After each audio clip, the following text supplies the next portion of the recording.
Good morning, student. Today we will discuss the mistake and what shall be the fate of a contract when there shall be a mistake of fact and where there shall be a mistake of law. As in my earlier lecture, I told to all of you that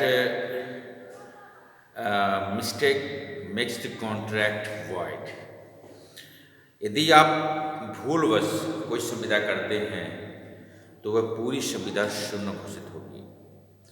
जैसा कि हम सभी जानते हैं, संविदा में संविदा के पक्षकार विषयों को लेकर पूर्ण जानकारी हासिल करते हुए ही संविदा करें। one of the most essential elements for the formation of contract is that the offer and acceptance must correspond exactly. Means offer और एक्सेप्टेंस जो है वो इस तरीके से आदान प्रदान हो जिसमें स्पष्टता हो, जिसमें यथार्थता की बुनियाद हो, जो सटीक हो, जो स्पष्ट हो,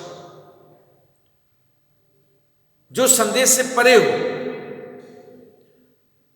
तो offer and acceptance must correspond exactly amongst the offerer and offer. Both the parties should agree that the same thing in the same sense. Both the parties should agree, or we can say must agree at the same sense on the same issue. मतलब एक ही विचारधारा, एक ही मनोवेग से बात को समझना और उसकी स्वीकारोक्ति करना।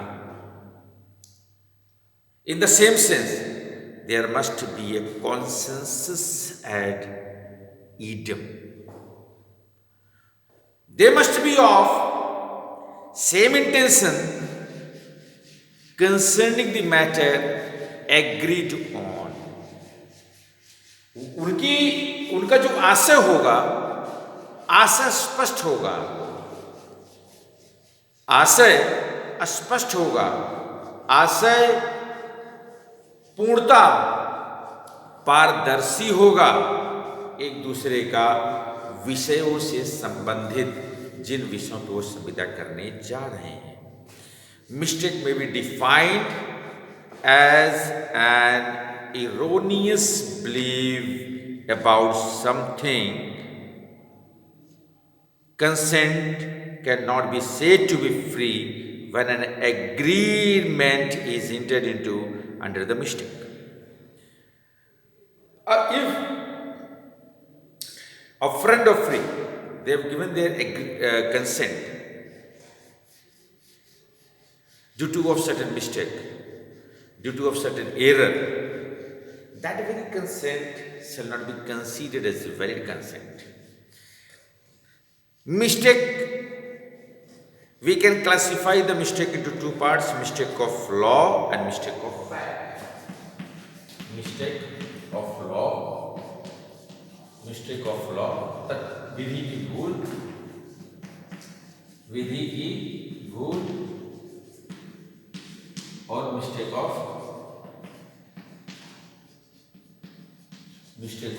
fact,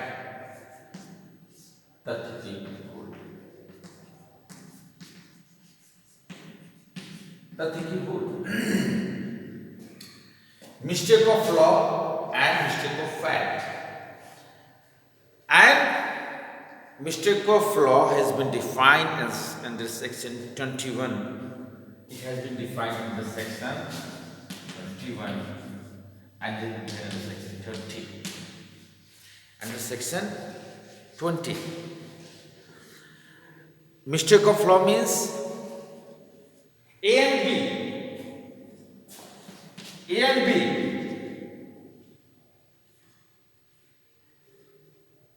they issue which is strictly prohibited in the law. Means he has given offer to make some hurdle in the marriage of C, and if you will do, then I will give 5,000 rupees to B. ए प्रस्ताव B को देता है कि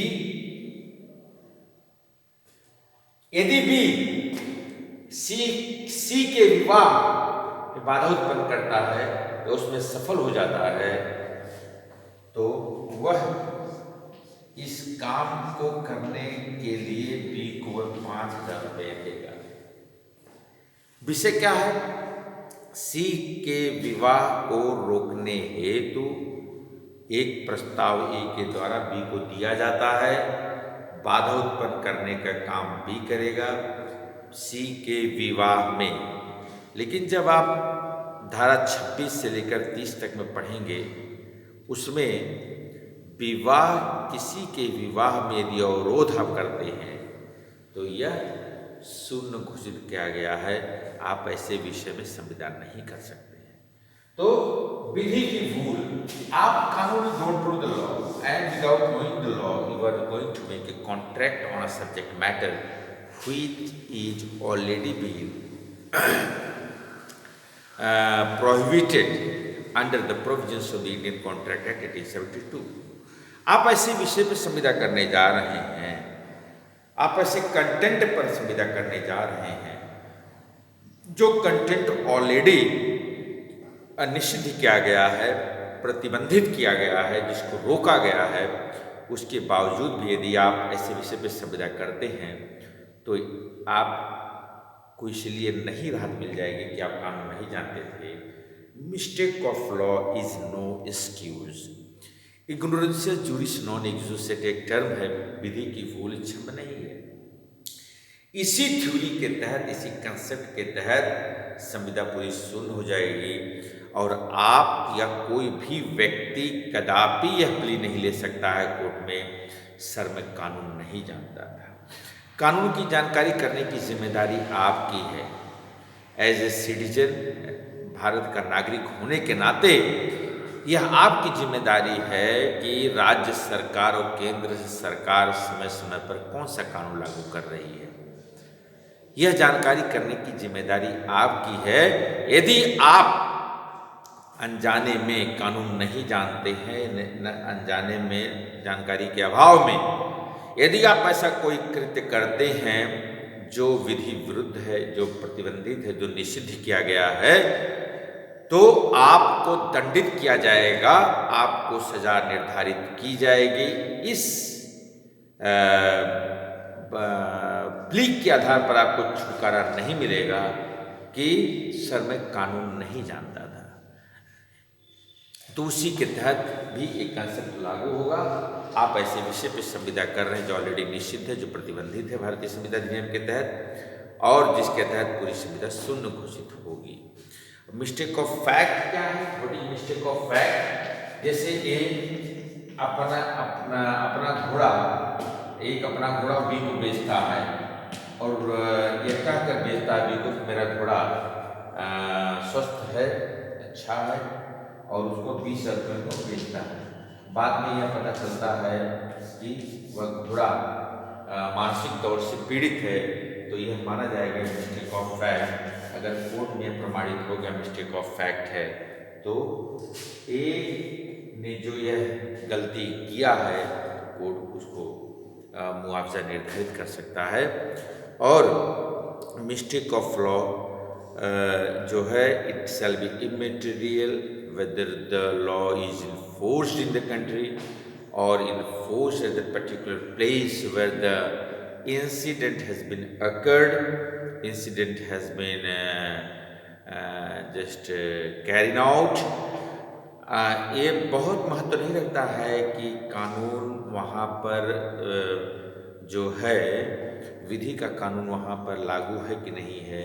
it shall be material, it shall be sufficient that you have done the work against of the spirit of law, and in result of that, in order of that, a person who has committed the mistake of law shall be entitled to take the consequence, face the consequence of the law of the land. Or mistake of fact, a person who has not divulged the things clearly to that particular person to whom he is going to make a contract, then on the basis of that very contract shall be treated as void. तो mistake आप लोगों ने देख लिया कि mistake दो प्रकार का होता है, मिस्टेक और एक है bilateral mistake and unilateral mistake. Bilateral mistake में दो प्रकार का होता है, बायलैटरल दोनों तरफ से जब गलती होती है, और यूनिलेटरल मिस्टेक, बायलैटरल मिस्टेक और यूनिलेटरल मिस्टेक, बायलैटरल और यूनिलेटरल। जब गलती दोनों के द्वारा हो, जैसे जहां पर संविदा करते समय ए को जो बताना चाहता है वो नहीं बताता है, और बी को जो देना चाहिए वो नहीं देता है, यह माना जाएगा वहाँ बायलैटरल मिस्टेक है। जहाँ पर ए को बताना चाहिए था बी को किस पूर्ण तथ्य क्या है, अगर वो तथ्य को छिपाता है बी लेकिन पूरे काम को करता है तो माना जाएगा यूनिलेटरल है। तो we can distinct the mistake into two parts, bilateral and unilateral. Today, the free consent chapter has been completed. Tomorrow, we will start the new topic, and tomorrow I will tell the topic. Okay, thank you very much. Have a nice day. God bless you.